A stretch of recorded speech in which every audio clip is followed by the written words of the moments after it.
You finally sit down at your desk to tackle a high-stakes, deeply important project. But instead of opening a document, you open a browser.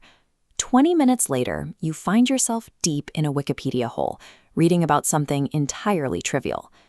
This behavior aligns with the scientific definition of procrastination. It occurs when a milestone is deliberately pushed past a deadline, despite the clear knowledge that doing so will trigger negative consequences. For centuries, society labeled this a character flaw. We were told that putting things off was a symptom of laziness, a lack of discipline, or a deficit of ambition. But modern research suggests procrastination has very little to do with work ethic.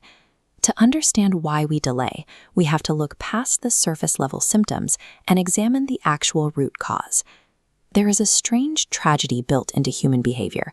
The more important a task is to your life and your future, the more likely you are to put it off. Logically, this makes no sense. If you genuinely value a promotion, a creative pursuit, or your physical health, your brain should prioritize those goals. Yet this sabotage functions as a deeply ingrained emotional survival strategy. It is the result of human evolutionary wiring working exactly as intended. Addressing this behavior requires a shift in focus. Instead of auditing our calendars or productivity apps, we need to investigate the mechanics of our internal defense mechanisms. Psychologists call this emotion regulation theory. It posits that procrastination is primarily an unconscious strategy for short-term mood repair.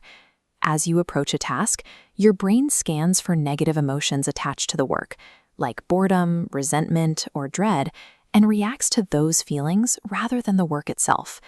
This plot shows how the intensity of these feelings changes based on task importance. High-stakes tasks create a steep upward trend in perfectionism. When that emotional weight hits a critical threshold, your amygdala triggers a flight response, diverging toward the nearest distraction. At this moment, your brain is prioritizing immediate emotional relief over your future success. Choosing that flight response provides a brief, fleeting moment of relief, but almost instantly, that relief fades, replaced by a wave of shame and guilt for delaying the work yet again. This shame acts as a secondary trigger. It increases overall anxiety associated with the pending task, which then re-triggers the cycle of avoidance. Because the emotional cost of starting has increased, your brain demands more mood repair. You are trapped in a vicious, escalating loop. This emotional reality explains why traditional productivity advice often fails. Planners, routines, and time management apps are powerless against a shame cycle. Breaking the loop requires bypassing these internal emotional defenses entirely, rather than trying to force willpower through an unyielding system. The very first step is environmental design.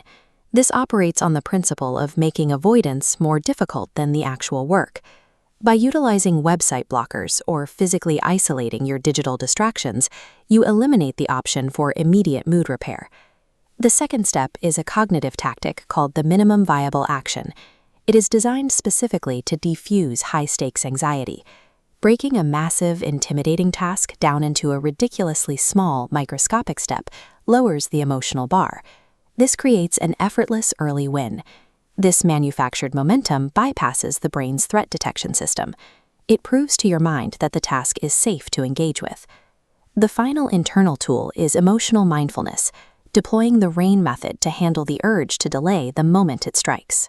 You recognize the urge, allow the emotion to exist, investigate the cause, and practice non-attachment to the feeling. Procrastination remains a manageable emotional skill issue rather than a permanent character flaw or a moral failing. By understanding your evolutionary wiring and replacing shame with self-compassion, you can finally stop fighting your own brain and get to work.